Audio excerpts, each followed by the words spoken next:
Students अब हम इसको, ये जो मैंने आपको बताया था यहाँ पे कि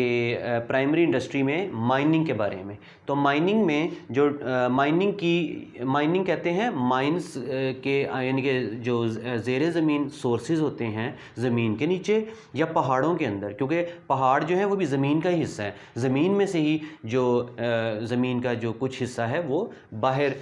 जो है वो हमें ऊंचाई पे नज़र आता है पहाड़ों की या पहाड़ियों की शक्ल में। तो उसके अंदर भी अल्लाह ताला ने बेइंतहा अलग इंसानों के लिए मादनियात, जिसको उर्दू में हम बोलते हैं और इंग्लिश में मिनरल्स कहते हैं, वो रखे होते हैं। तो मिनरल्स के जो हासिल करने के जो अमल है, इसको हम माइनिंग कहते हैं।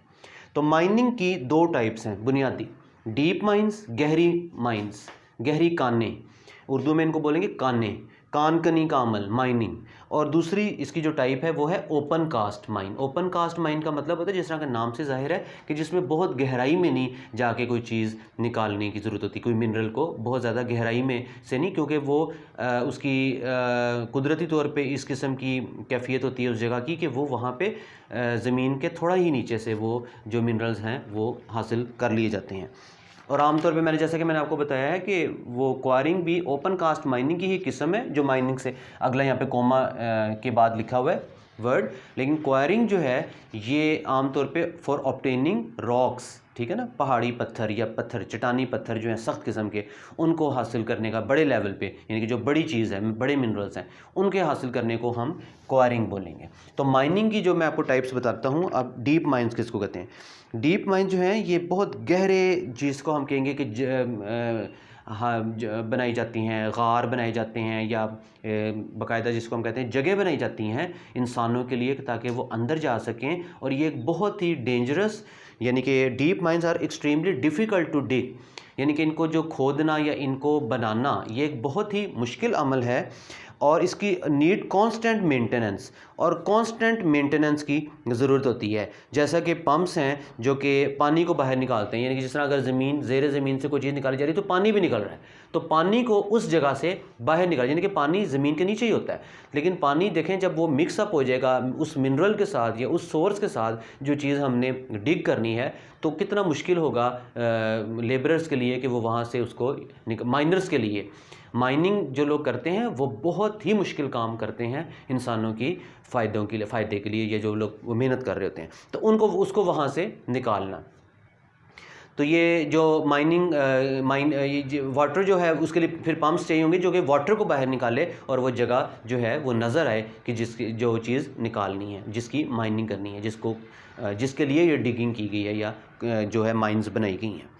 The steam engine was invented in the 18th century for just this purpose. 18th century में स्टीम इंजन को बाकायदा इसी पर्पज़ के लिए बनाया गया था कि ताकि जो ये इंडस्ट्री का जो सेक्टर, प्राइमरी सेक्टर है, माइनिंग करने का सेक्टर है, उसमें वो चीज़ें, वो पानी को निकाले ताकि आसानी के साथ माइनर्स अपना काम कर सकें। और आप लोगों ने अक्सर ये ख़बरें सुनी होंगी टीवी पे भी, और अखबारात में जो किसी स्टूडेंट से पढ़ते हैं उन्होंने पढ़ा होगा कि about mining disaster specially in the coal mines, कोयले की कानों में ख़ास तौर पे जो धमाका हो जाता है और जिसकी वजह से कई अफराद जो हैं वो जाँ बहक हो जाते हैं। इसमें ये होता है कि ये देखें, ये कई दफ़ा ऐसे होता है कि 2-2 किलोमीटर गहरी जो माइंस हैं वो खोदी जाती हैं। तो ये एक बहुत ही मुश्किल अमल है और एक बहुत ज़्यादा डेंजरस अमल भी है, क्योंकि टनल्स जो हैं, टनल से मुराद है जो गारें हैं, यानी कि जो सुरंगें अंदर जा रही, सुरंग जिसको हम बोलते हैं, यानी कि छोटा ऐसा सुराख टाइप जिसमें इंसान नीचे जाके कोई चीज़ निकालने की कोशिश करता है, जिसमें ज़्यादा सांस भी लेना मुश्किल होता है। तो जब उसके अंदर जाते हैं तो उसको मेंटेन करना, बाज़ औक़ात यूँ होता है कि कोई अगर ऊपर कोई भी इस तरह हुआ कि वो बैलेंस नहीं रह सका या उस टनल का, तो वो कोलैप्स कर जाती है, टकरा जाती हैं आपस में पत्थर या कोई वजह होती है, तो वो जो नीचे लोग काम कर रहे हैं वो उसमें दब जाते हैं। तो ये डीप माइंस होगी। ओपन कास्ट माइंस तब हम ओपन कास्ट माइंस को तब कंसीडर करेंगे जब मिनरल जो होता है वो सतह हम कहते हैं जो हमें चीज़ नज़र आ रही थी, ज़मीन की ऊपरी जो शक्ल होती है उसके करीब ही स्टोन या कोयला आमतौर पे होता है। बाज़ औक़ात ऐसे होता है कि लोहे के ज़रात भी ग्राउंड लेवल पे मिल जाते हैं। जो बड़ी बड़ी मशीन होती है स्क्रैप अवे दी अपर, स्क्रैप अवे का मतलब है वो साफ़ करता है जो ऊपर का पत्थर और जो मिट्टी है या जो दूसरी चीज़ें, जो पथरीला मवाद है उसको साइड पर करके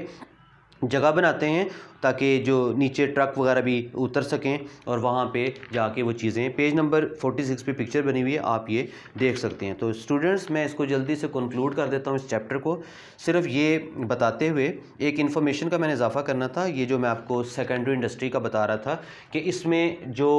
4 स्टेजेस हमने पढ़ी हैं, इसमें सबसे पहले प्राइमरी स्टेज पड़ी है, ये होती है जिसमें अर्लियर टाइम्स में ज़्यादातर चीज़ें हाथ से बनाई जाती थीं और ये कारीगर जो हाथ से बनाता था, चीज़ें तैयार करता था, ये उसकी महारत पे मुनहसर होता था कि वो चीज़ें कितनी अच्छी बना रहा है। बाज़ औक़ात कुछ इतनी अच्छी नहीं भी लोग बनाते थे और देर भी इसमें ज़्यादा लगती थी। इसमें अमेरिकन इंडस्ट्रियलिस्ट का नाम है हेनरी फोर्ड। ये वो पहला शख्स था जिसने डेवलप किया conveyor belt system. Conveyor belt system भी कहा जाता है, उसको असेंबली लाइन प्रोसेस भी कहा जाता है कि एक बेल्ट होती है, जब चीज़ें असेंबल्ड की जाती है, असेंबल्ड का मतलब है तैयार की जा रही हैं, कोई भी मैन्युफैक्चरिंग की जा रही है, तो उसमें एक मतलब कि कुछ मुख्तलिफ उसके ये बना दिए हैं, शोबे बना दिए गए, यानी कि सॉरी प्रोसेस बना दिए, स्टेप्स बना दिए हैं कि जिसमें पहला स्टेप पे एक काम हो रहा है जिसमें प्रोडक्ट्स पड़ी हुई हैं। तो जो इंडस्ट्रियलिस्ट हैं, 2-3 लोग हैं जिनका वो काम उसका पहला स्टेप वो सर अंजाम देंगे, फिर वो उसको पास कर देंगे to next section. Next section पे भी 2-3 अफराद खड़े हैं या 1-2 लोग खड़े हैं या एक शख्स खड़ा है, उसने उसको वो सेकंड स्टेप वाला काम करना है, फिर वो थर्ड स्टेप तक जाएगा, फिर वो फोर्थ स्टेप तक जाएगा और फिर वो फिनिश्ड शक्ल में सामने आएगा। इसको हम कहते हैं कन्वेयर बेल्ट सिस्टम। तो हेनरी फोर्ड अमेरिकन इंडस्ट्रियलिस्ट था, इसका ताल्लुक अमेरिका से था, जिसने सबसे पहले ये असेंबली लाइन प्रोसेस बनाया है। तो स्टूडेंट्स, यहाँ तक ही था ये चैप्टर और ये इसमें कोई भी ऐसी डिफ़िकल्ट चीज़ नहीं है। आप इसकी रीडिंग करें और ये जो पॉइंट्स आपको बताए गए हैं इनको भी आप एक दफ़ा देख लें।